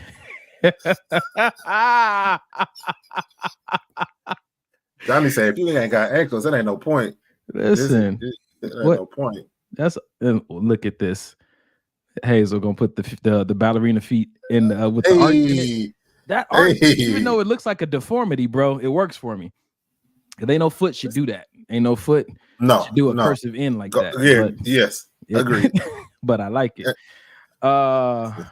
Hockey players and kickboxers. Maybe because in the Philippines, the kickboxers, but I tell you, that's why. What are we doing right now? What's happening right now?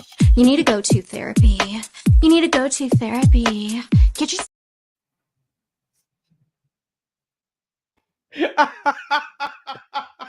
I'm just saying, bro. Facts.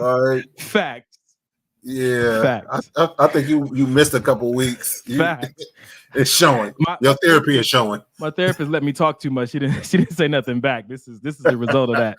I need her to. Goodness, man.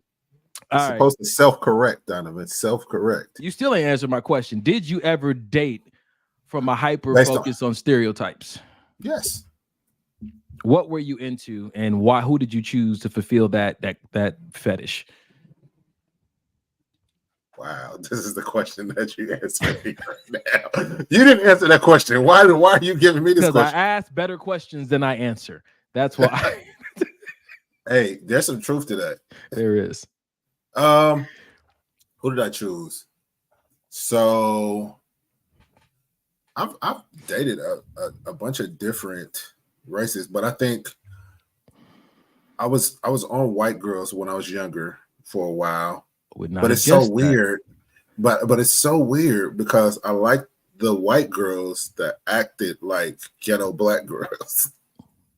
If that makes I'm sense. happy you put the ghetto in front of the black, so that would it seemed like all black. Not all black women are. No, not at all. And I think that's because I wanted the submissiveness of the stereotype of white women and black men. But I still wanted that hood ghetto feel of being with a black woman, a ghetto black woman. Sorry, a ghetto black woman. Because I was into that when I was younger. the ghetto, hood, ratchet. I was into that for a while there. So I in my mind, I got the best of both worlds. Interesting. Did it work? Well, I now have a fiance that is who is not white. And not ghetto. Janae, what did your ancestry say? She watching Instagram. She delayed. She about to hear it right now. She is at least 25, she start laughing. She's at least 25-30% Caucasian. At least. Oh yeah, she got a lot of Filipino in her blood. Like, so what like you not did, even from back then. Instead of choosing from a stereotypical, you went to the genealogy and got your white, your black, and your Asian all in one. Come on, man. Come on, man. And she ghetto. Yeah. Super ghetto. Yeah. Yep. Okay. I love it. She'll hear it in about 25 seconds because it's delayed. And I'm not gonna be invited. And she ghetto. Oh man. So what? So off topic, Michael says she needs a G shirt. Michael, female Michael? Yeah, she says she needs a G shirt. Mike. Yeah, off topic. She needs a G shirt. I guess you know what you're talking about. And I want one too. Cool. We can all have them. Are you making a fake Gucci shirts? For sure. Yep. Allison said, shoot, how D feels about ankles is how I feel about man's quads and calves. I need something to massage, please. And ladies and gentlemen, this is your first time watching the show after 9:15, 9:20. Obviously, clearly, Michael and the audience after dark left. Just trying to talk about why you date the Asian girls. So I'll answer before we move on. My mom put me in a very diverse environment, right? So I was exposed in very, very formidable years of my life, exposed to Asians and Russians. And we talked about this, whites and blacks and different shades of black and, Latinas and all that kind of stuff. And I think that for me, I started to believe the stereotypes a lot stronger at an early age. And so people would wonder like why would I gravitate? And I got older and I started recognizing, where do I go when I want peace? I go get me a pedicure, manicure, or massage, go to the spa somewhere to relax. Who's predominantly in those places? Asian women. So what am I subconsciously connecting peace and tranquility and relaxation to? Right? You know what I'm saying to you? So it's like that. So let me ask you this. So you don't think that stuff like this is peaceful? Brown skin popping, I'm good. You pull the hood out me, I'm good. Nappy head good. I don't plant my seeds, I'm good. Is that not a form of peace? You ain't never just sat back and watched your woman E-C-E of hair at it. That's what I'm saying. My bald spot. Listen. That's not peaceful. You just see your woman putting on her lashes. And I actually, it's why you trying to be funny. I actually do. I'm not being funny. I like to watch women transform. Even though are they transforming still into women, or sometimes, even though it makes ladies and gentlemen, this has been another episode. Maybe this will help. This will be my last show. So yeah, Mike got to leave early to go transition. Listen, I just think that listen, so we have new viewers. Just real quick, disclaimer: we are not. Don't listen to anything he says.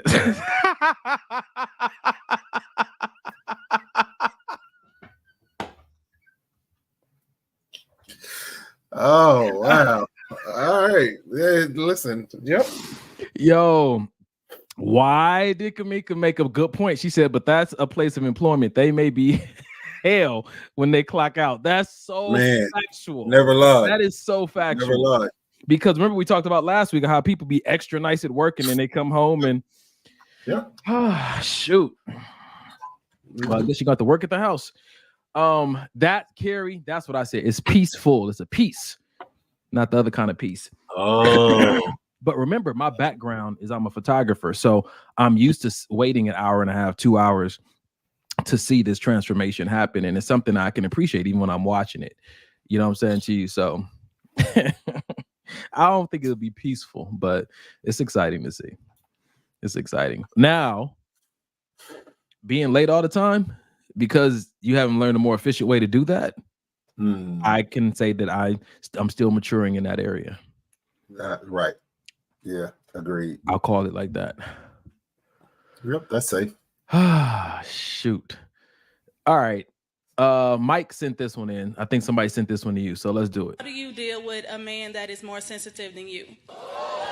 It gets strange for me in conversations like these when we talk about one party being more sensitive or more soft. And a lot of times that kind of boxes men in, and it's alarming because if a man can't be sensitive and soft in his relationship, then where can he be? Like I don't know too many men that don't want to take their guard down with their old lady. Like I don't want to have to come home and protect myself from you. Like do you know what I gotta go through out in the world, and then to have to come home and guard and tiptoe with you because I can't be vulnerable? Like even when we use the word soft, bruh, a man being hard all the time will destroy him. Get you a man that gotta be hard all the time and see how he handle you. Brother, a man has to find softness in himself to properly handle those parts of you. Empathy is like a huge quality that's necessary for a healthy partnership. And in order to empathize, one almost has to see oneself. And if a man can't see himself in your emotions, if he can't see himself in your softness, then again, what do you think he's going to do? So when you talk about not wanting a man that's more sensitive than you, that's you falling into training that cuts pieces of a man off. And then you complain about those pieces being missing when he show up at your doorstep.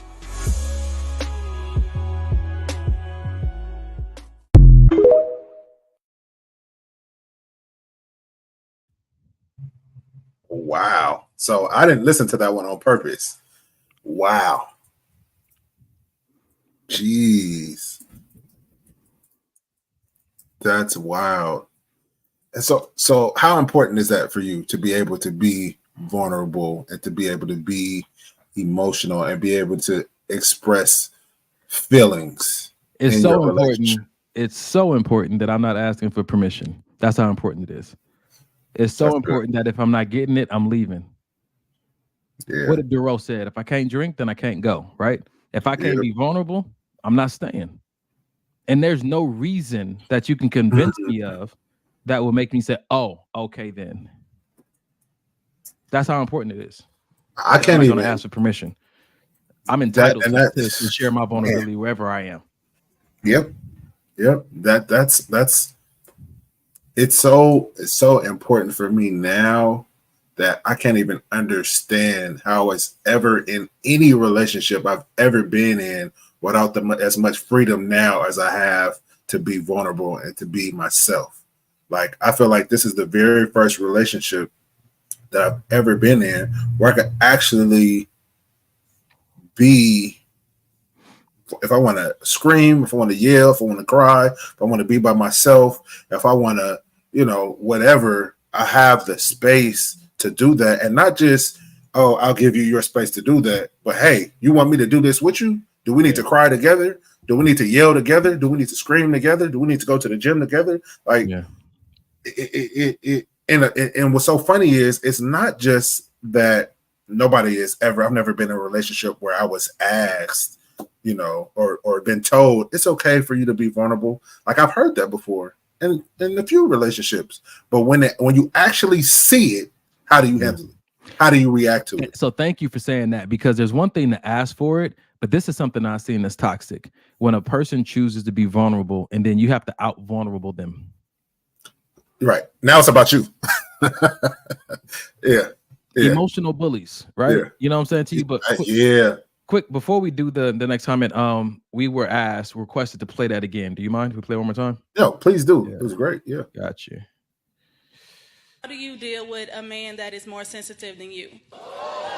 It gets strange for me in conversations like these when we talk about one party being more sensitive or more soft. And a lot of times that kind of boxes men in, and it's alarming because if a man can't be sensitive and soft in his relationship, then where can he be? Like I don't know too many men that don't want to take their guard down with their old lady. Like I don't want to have to come home and protect myself from you. Like do you know what I gotta go through out in the world, and then to have to come home and guard and tiptoe with you because I can't be vulnerable? Like, even when we use the word soft, bruh, a man being hard all the time will destroy him. Get you a man that gotta be hard all the time and see how he handle you. Brother, a man has to find softness in himself to properly handle those parts of you. Empathy is like a huge quality that's necessary for a healthy partnership. And in order to empathize, one almost has to see oneself. And if a man can't see himself in your emotions, if he can't see himself in your softness, then again, what do you think he's going to do? So when you talk about not wanting a man that's more sensitive than you, that's you falling into training that cuts pieces of a man off. And then you complain about those pieces being missing when he show up at your doorstep. Real quick. So on Instagram, Tribe Vibe LA said, I saw that and he did not answer her question. He was triggered with the word. And I feel like he was never asked the question. It sounded like she asked a woman a question in the video cut, and then he answered, because a woman wouldn't be asking a man, how do what do you do with exactly? She would be asking a woman that. So I feel like he was never asked the question to have to answer. I feel like he responded to maybe to what she said, but at the end of the day, I still feel like it was a really profound response, because it is necessary for men to be able to feel like they can be vulnerable with their partner. Hell, it's important for me to be able to be vulnerable with my kid. Let me say this. Or whoever I'm in a relationship with. We all get triggered. And some of the most revealing and beautifully vulnerable moments come after we're triggered. Yeah. And so learning how to sit with someone, because you're going to have your trigger moment. And I'm not holding space for everybody's triggers. I'm not doing that. But when you have your personal people, understanding that when someone is triggered, it's a wonderful time to tap into active listening. I know this from experience, where I've seen someone triggered, and then their triggers me, and I'm like, oh no, you just talking way too loud, stuff like that. The more whole and healed you get, the better opportunity you get to hold space in those kind of environments for your person, right? Your kids, your parents, whoever it is, your loved one, your partner. And so even if that response was from a triggered place, don't take away the wealth of knowledge and insight and vulnerability he walked in there. He gave through that. There was something there that to take away from. Yeah. I like this. Kamika said it's a turn on for me because it's a form of trust. When a man is vulnerable, he trusts his woman enough to show a side of him that the world tells him to hide because he's a man. Yeah, buddy. That is good. That's really good. Yeah, buddy. That's really good, buddy. Let's see what other comments we got here. Mike said that this current generation labels everything as soft, sassy, etc. Women need to allow space for men to be in tune with their emotions, be vulnerable, etc., without being judged. Preach it, Mike. Preach it. Amber said, it's common for me to find men more sensitive than me because emotions are not my first approach. I analyze things for a while before assigning my emotion to the situation. I can see that. I can see that. Oh, that's good, Jay. Jay said, and what is a soft man really? Like, is there a real definition? Everyone thinks something different. Yeah. Because does that mean like he's crying more? Does that mean he's more in touch with his feelings than you are? Because in my opinion, if you have a man that's more in touch with his inner feelings than you are, then that's something that you need to work on. That's something that he needs to change.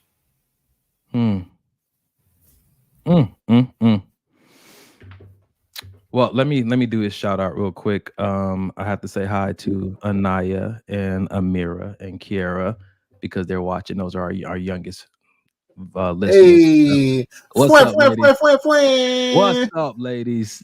Wagwan. Wagwan. All right. Shoot. Did you pick that up by Jay? No, she said, I don't think he really needed to answer the question before. She clearly didn't have the perspective of softness from a man. Ooh. We need to find the right terminology for these things we be feeling in the moment, and I'm guilty of it as well. And I think that let's show each other grace as we keep searching for the best ways to convey what we're saying. 100%. You know what? With the time we have left, I'm just gonna follow it up with another one from that same kind of conversation. Let's do this. Moment where we realize one or two things. There's either nothing more that I can do or nothing more that I'm willing to do. And that's a very small window. Because on the other side of that window is just stand because I'm here. Stand because I've been here. Stand because I'm scared to be somewhere else. Right? At the moment, you know there's nothing else you can do. Or that you ain't gonna do nothing else even if you could. You need to go ahead and start working on your exit plan. Yes. Now leaving may not be immediate. We have to be realistic. Everybody not in situations where they can up and bounce as easy as it said. But you need to start planning your exit, whatever that means for you. If your exit requires establishing safety elsewhere, if it requires you stacking your finances up, at the very moment, like that moment when you like, nah, I'm tapped. Because a lot of us realize that and we try to push, we try to dig. Like, bruh, if you cannot show up in your relationship healthy and wholehearted, you need to leave. Even if it's you need to go. Because it's gonna get to the point where you punishing the person across from you because you're not even showing up in a healthy way. You showing up out of resentment. You showing up with you know what I'm saying? Like, so once you realize you in that space, like Kitty said, a stagnation, just go ahead and start working on your exit plan. So yeah, here's something I want to add to that. Shout out to his beard, first of all. But go ahead. That's where you aiming? Is that where you going? No, go ahead. I would say for me, I felt this in different relationships. And I think that I hear what he's saying. I think that my last relationship, I handled this feeling the best. And I paused. We paused. I didn't formulate my exit strategy. I paused to see if I'm tapped, is there any way I can be refreshed and replenished? And is there something that happened that I just need time to work through, or we need time to work through? Or like I took a pause before I just said, I'm out and I'm done with everything. And I think that may not be, the appropriate response for a lot of people. I just wanted to put that out there as an option that I've exercised that actually was very beneficial. We took a 30-day pause and came back and things were a lot clearer, you know what I'm saying, to you, and the conversations were a little different. It gave each of us time to process what has happened without adding new things to process. Yeah. But there was also communication, I'm assuming too, because from what I got from that video, his thing was, on your own without communication. He didn't say this, but he also didn't say the opposite. So what I got from it was, you need to just start planning at that very moment. Yeah. But for me, I guess in your situation, was there any communication like, hey, I'm feeling stagnant, I'm feeling stuck, let's talk, and then So moment of vulnerability. The first time we paused, no, it was just like, this is, I need to pause, I need to take a minute. And after we came back, she was like, listen, if that ever comes up again, let's do that together. Let's process the idea of a pause together. Because the first time I didn't, straight up, I didn't. And when she brought that to me, I was like, you're right. Because if we're in a relationship, then those kinds of decisions need to be made together, especially if we're not talking about abuse. Yeah. We're just talking about like, I'm exhausted. Like, it's just all this, and maybe I'm looking at interpreting it wrong. So even when we ended the relationship, it was a different situation, but we came together like, yo, this is what I'm thinking. This is what I'm feeling. Where are you at with this? You know what I'm saying? And that's how we go, okay, well, I'm not going to hold you. So we're going to just, go our separate ways. So yeah, that's all I wanted to add to it. And all that fairness of, I don't have anything left. you know, I just want to make sure I looked in a new environment to see if I had anything left to give. Yeah. I want to tap into what Amber said. She said, "I always have an exit plan. My childhood taught me that." Now, I'm not saying this is good, bad, and different. You know, our childhoods teach us all something that may be different from what the next person would do. But just in the light of what she said, how do you feel personally? Again, Amber, I'm not saying anything like you're doing anything wrong, because I don't believe that you are. But how do you feel personally about always having an exit plan in any relation, whether it's friendship, whether it's marriage, whether it's, you know, whatever the case may be? Do you feel like you asking me? Yeah. Because initially when I saw it, I agreed with her. Like, yeah, I get it. I get why it should. Yeah. Initially when I saw that, I agree with you, Amber, because for me, when you go through things in life and you go through those things without an exit plan, they tend to hurt a lot more, because sometimes, or a lot of times for me, I wasn't prepared for those things that ended up happening to happen. So I didn't have that exit plan. So for a while there, I was right there with you, like, yeah, from now on, I'm gonna have an exit plan. But then as I got older, for me personally, I realized that exit plan was me having 1 foot in and 1 foot out. I couldn't give this relationship 100% of what I could give it if I always had an exit plan, because that means I'm almost, it's like a just in case something bad happens. But if I'm getting into this relationship, for instance, with the relationship I'm in now, if I got an exit plan for this, it's like it's a 50-50. Like, it may work, it may not, but at least I got this in my back pocket. And for me, I just felt like moving forward in the relationship I'm in, I can't have that. It just didn't work for me personally. What you got, D? I got the book. What book is that? So this is Before the I Do. Are You My Happily Ever After? Yeah. Who's the author? I'm just curious. I'm just curious. Who? I am the author of this book. Wrote that book? Yeah, I wrote this book. Before the I Do. Are you my happily ever after? In this book, the reason I've got it because you asked me that question about exit plan. In the book, I talk about how to have both feet in to get everything out of it, right? Because your feet are a form of your investment. If you're not invested, then you shouldn't expect the full. You should expect the full return based on what you gave, right? And so there's this chapter in here called "Why Aren't You Meeting Up to My Expectations?" in chapter 12. And just a quick excerpt. It says, talks about expectations. Expectations are strong beliefs based on strong desires, kind of like our faith in God, except our faith in God is also based on his divine promise, perfect track record, and inability to lie. The danger with expectations in relationships with another human being sometimes is we are not basing our expectations of them on them, where we are preparing ourselves to see and experience what we want the relationship to be, not necessarily what they have indicated they are capable of giving. The question must be asked, has any evidence been given to by your person of interest that gives you a valid indication that they are even capable of meeting your expectations? And I think that having your expectations met is one of the ways that you are refueled in a relationship. The Bible says that hope deferred makes the heart sick. And I think that when we're tapped out and depleted, that's what we're feeling, the sickness in the heart of not having certain expectations met. But if some of those expectations are inappropriate and you never even identify if that person's even willing or capable to do those things, and you are setting yourself up for that sickness, right? And so I think that, you know, nothing's wrong with expectations, but they do need to be appropriate. And if you ever feel tapped out, the first place you should look is at yourself and identify, have I set up a system within myself and didn't first verify if I could even be replenished or see the kind of return on investment that I wanted from this person? They were willing or even able to give that.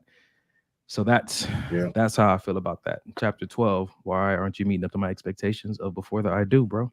Sheesh, that's really good. I want to end on this note with what Kay said. She said, a teacher once told me it's easier to get an F when you start with an A rather than start with an F and get an A. I use that in my relationship. If I go in guarded, you are always going to expect the worst.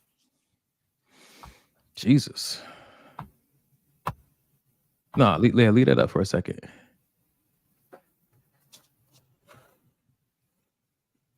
Huh.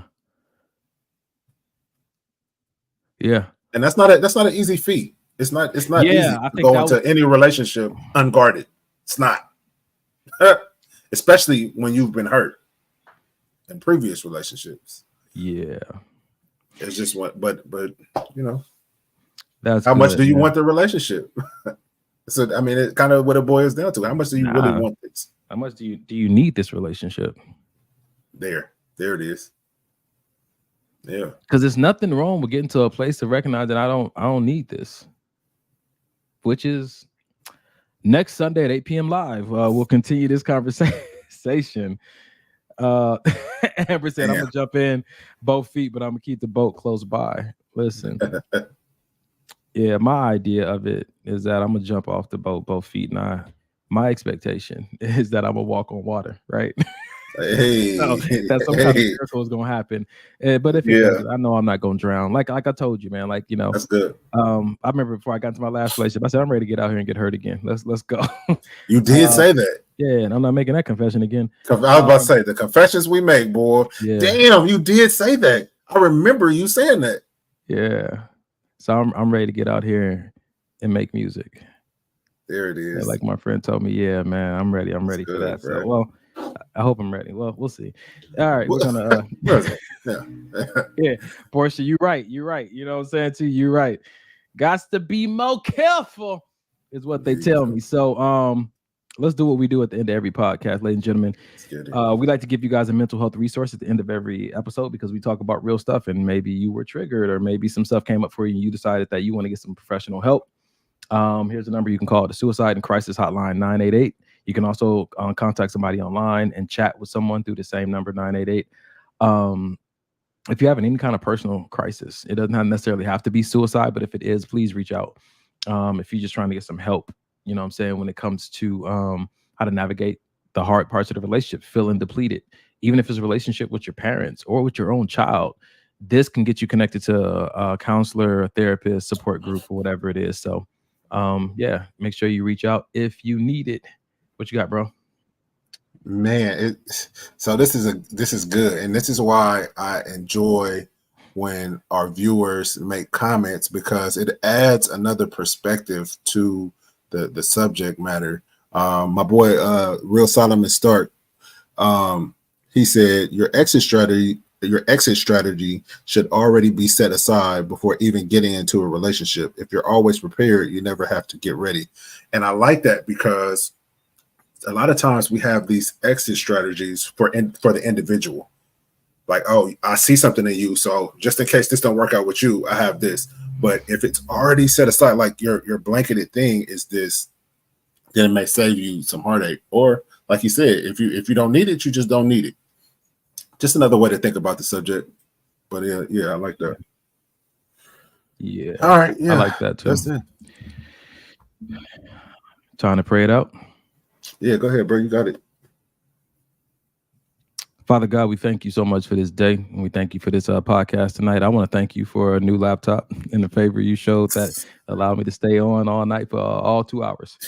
We thank you for just the beauty of the environment that was created here for me and Mike both to be able to be vulnerable, and not just be it, but just embrace each other's vulnerability as we shared. Father God, we're healthy ways to have disagreements and healthy ways to sit with each other and show empathy and have, just healthy conversation around topics and just explore your word and also explore our emotions and our thoughts about these things. Father God, we thank you for everyone who contributed tonight in the comments, and even the people who made these videos. Father God, continue to give us all fresh and new revelation concerning how we were intended to do humanity.